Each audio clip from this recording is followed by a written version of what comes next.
Նախագահ Սերժ Սարգսյանի խոսնակն այսօր անդրադարձել է ԵՀԿ-ԺՄԻԳ-ի փորձագիտական խմբի հնչեցրած քննադատություններին։ Նշենք, որ ԵՀԿ դիտորդները Սահմանադրական հանրաքվեի վերաբերյալ իրենց վերջնական զեկույցում քննադատել էին պաշտոնյաների ներգրավվածությունը քարոզարշավում։ Հանրաքվեի ընթացքում իշխանությունները ԱՅՈ քարոզարշավի համար խոշոր հանրային միջոցներ մոբիլիզացրեցին։ ԱՅՈ նախընտրական շտաբերը ղեկավարվում էին վարչապետի կողմից եւ նախագահի աշխատակազմի ղեկավարը, տարածքային կառավարման եւ արտակարգ իրավիճակների նախարարը, վերահսկիչ պալատի եւ նախագահի վերահսկողական ծառայության ղեկավարները ներգրավված էին քարոզչության մեջ։ Փաստելով, որ այս բոլոր պաշտոնյաները վարձատրվում են պետական եւ տեղական բյուջեներից, զեկույցը նշում է. նրանք զգալի հանրային միջոցներ են օգտագործել ԱՅՈ քարոզարշավի ընթացքում, դրանով իսկ մարտահրավեր նետելով ԵՀԿ-ի եւ այլ միջազգային կառույցների առջեւ ստանձնած պարտավորություններին։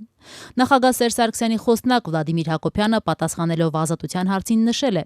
Հայաստանի Հանրապետության ընտրական գործընթացներում Հայաստանի նախագահի աշխատակազմի ղեկավարի եւ վերահսկողական ծառայության պետի ներգրավվածությունը որևէ կերպ չի հակասում գործող օրենսդրությանը։ Վիգեն Սարգսյանը եւ Հովհաննես Հովսեփյանը 2015 թվականի Սահմանադրական բարեփոխումների քարոզարշավի ընթացքում ԱՅՈ նախընտրական շտաբի աշխատանքներին մասնակցել են աշխատանքից ազատ ժամերին եւ նրանց կողմից հանրային միջոցներ չեն օգտագործվել, ասված է նախագահ Սերժ Սարգսյանի խոսնակի պարզաբանման մեջ։ ԵՀԿ դիտորդների քննադատությանն է արձագանքել նաև Հովիկ Աբրահամյանը։ Վարչապետի մամուլի խոսնակի փոխանցմամբ Սահմանադրական բարեփոխումների քարոզարշավին Աբրահամյանի որպես ԱՅՈ-ի նախընտրական շտաբի պետ ներգրավվածությունը չի հակասում Հայաստանի օրենսդրությանը, քանի որ Հովիկ Աբրահամյանը աշխատանքից դուրս ժամերին է մասնակցել շտաբի աշխատանքներին, հետևաբար հանրային միջոցներ չեն օգտագործվել։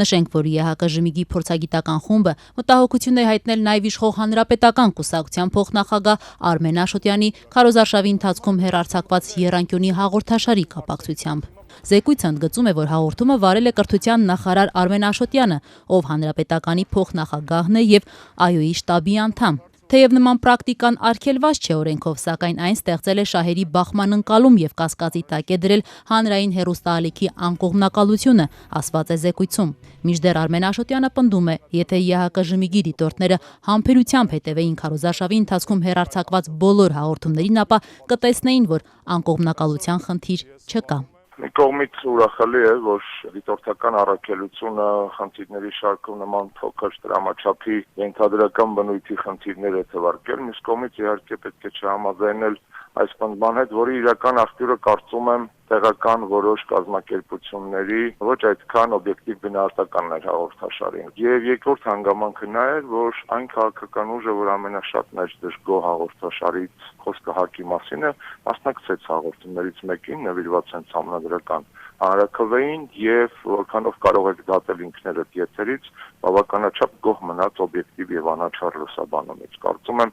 այդ ձևակերպումները, որոնք տեղ են գտել զեկույցում, ավելի շատ նախնական մտահոգությունների արդյունք կարող են լինել, բայց ոչ երբեք հաղորդաշարի ամբողջական ընկալման տիրույթում օբյեկտիվ համարվել։ Պարոն Աշոտյան, բայց այստեղ հղում նաև չի կատարվում, որ այս ընկալումները քաղաքական կոնկրետ ուժինն են կամ ինչ-որ կազմակերպություններին են, ըստ էության գուցե նրանք նույնպես հետևել են ձեր հաղորդաշարին, որից հետո նաև իրենց վերջնական զեկույցում հարկ են համարել առանձին տողով Չգիտեմ, հետևել են թե չեն հետևել, այնուհանդերձ եթե ամբողջությամբ հետևեին ամբողջ այդ 8 հաղորդաշարերին միջև հանրաքվե, կտեսնեին, որ սուբյեկտիվության հետ կապված մտահոգությունները կարող էին մղվել հետին պլան։ Մինչդեռ ՀԱԿ խմբակցության ղեկավար Լևոն Զուրաբյանը, ով եւ հրավիրված էր Աշոտյանի հաղորդմանը, հակադարձում է. Ոնց էլ ինքը իրեն պահի, կրթության նախարարը եւ Սերժ Սարգսյանի ղեկավարած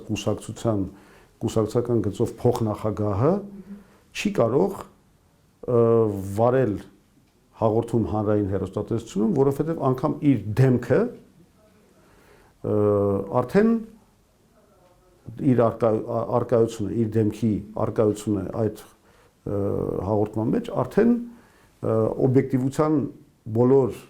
կանոնները խախտում է։ Զուրաբյանի փոխանցմամբ ԵՀԿ դիտորդները ըստ էության վերահաստատել են հանրաքվեի հետ կապված Հայ ազգային կոնգրեսի մտահոգությունները, մասնավորապես այն, որ պաշտոնյաները ներգրավելով քարոզարշավում օգտագործել են վարչական ռեսուրս։ Բացի այդ, ըստ Զուրաբյանի, դիտորդները ինչ-որ չափով աջակցություն են հայտնել ընտրություններին մասնակցած անձանց ցուցակները հրապարակելու իրենց պահանջին։ Ըստ էության մեղադրել են իշխանություններին ընտրական գործընթացի բարելավումը տապալելու եւ ԵԱՀԿ հանձնարարականների ուղղությամբ որևէ նշանակալի քայլ չկատարելու համար։ Առաջին անգամ նորանկախ պատմության մեջ Հայաստանի ունենք այսպիսի բացասական կոշտ եզրակացություն ԵԱԿ-ի ժմիգի դիտորդական առաքելության կողմից։ Առաջին անգամ որևէ ձևակերպումով չի լեգիտիմացվում անցած ընտրական process-ը հանրաքվեն։ Ավելին, առաքելությունը նշում է, որ այն տեղամասերում, որտեղ դրանք եղել են, ըստ էության տեղի են ունեցել եւ ահաբեկում եւ այնպիսի խախտումներ, որոնք փոխել են արդյունքը։ Եվ ես կարող եմ ասել, սա միայն ԵԱԿ-ի ժմիգի կարծիքների կամ տրամադրությունների փոփոխության խնդիր չի։ Ես հանդիպել եմ Եվրոպական միության ներկայացուցիչի հետ, հանդիպել եմ Միացյալ Նահանգների դեսպանի հետ։ Ես կարող եմ ասել, որ եւ բազմաթիվ այլ կոնտակտներ ենք ունեցել միջազգային հանրության հետ, հանդիպել եմ Ռուսաստանի դեսպանի հետ։ Բոլոր այս կոնտակտները վկայում են, որ միջազգային հանրության ընկալման մեջ փոխվել է լուրջ մի բան, այսինքն մեր մեղադրանքները այլևս ընկալվում են շատ լուրջ եւ Հայաստանի իշխանությունների առաջ դրվում են շատ լուրջ պահանջներ գնալ ընտրական գործընթացը վերափոխելու ընդդիմության պահանջների իրականացման ուղղով։